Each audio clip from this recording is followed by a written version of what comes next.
So the game starts with Cameron McQuarrie, nicknamed Kaz, reading a depressing letter from his wife while on board an oil rig. Essentially, Kaz got into a fight with some dude that kept hitting on his wife. The guy ended up being a big deal in the town they were in, so Kaz's friend Roy got him a seasonal job on the oil rig to help keep him out of jail for the time being. It's also around Christmas time, with most of the actual crew back home.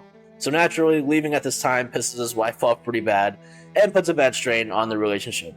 They also have like 2 kids, so it's kind of like, leaving a single mom now. Some pretty depressing stuff. Enough said it for now. He works on the rig for a bit, but the boss man, Rennick, gets a call from the police telling him about what he did, and he fires Kaz immediately. But before Kaz can actually board the helicopter and head home, the crew seems to drill into something really bad, and the ship erupts, sending Kaz and some others overboard. Kaz is saved by another crewmate named Brody, but finds that the ship is being infected by these crazy ass blood vessels. Crew members that are touching this stuff are also going crazy and getting mutated and start to kind of kill the other members. It's psycho shit going down. Kaz goes through to engineering, where he sees that the drill is actually getting corrupted by something from the sea. So basically they must have drilled into some Lovecraftian horror thing, man. He also finds Finley, another crewmate, trying to fix the rig. After sneaking by an infected crew member, Kaz ends up finding another dead person before making it to the crew quarters.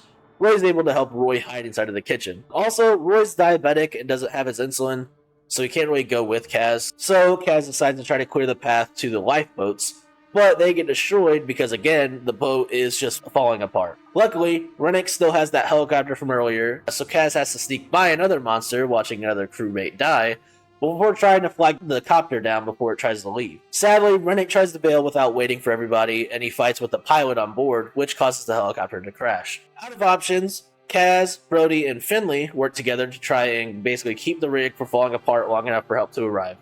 They restore power, they set the buoys, they stop the rig's fuel from completely destroying the entire oil rig. Doing the last bit actually has Kaz barely outrunning a mutated crewmate and getting knocked out, being presumed to be dead by the rest of the crewmates. So throughout the game, Kaz finds himself getting pretty close to the blood vessels on the rig. He's also nearly mutated at one point, getting pretty mesmerized by the stuff that's starting to grow around the ship's drill. All this has basically made Kaz start hearing his wife and daughters both in his head and through the cell phones you use throughout the game. The voices show that Kaz wasn't really the best guy, often getting drunk and neglecting his 2 daughters. But throughout this runtime, which is only 3 hours, we see that Kaz is starting to become a better dude. He's stopped smoking, and essentially he'll actually start trying if he makes it back home.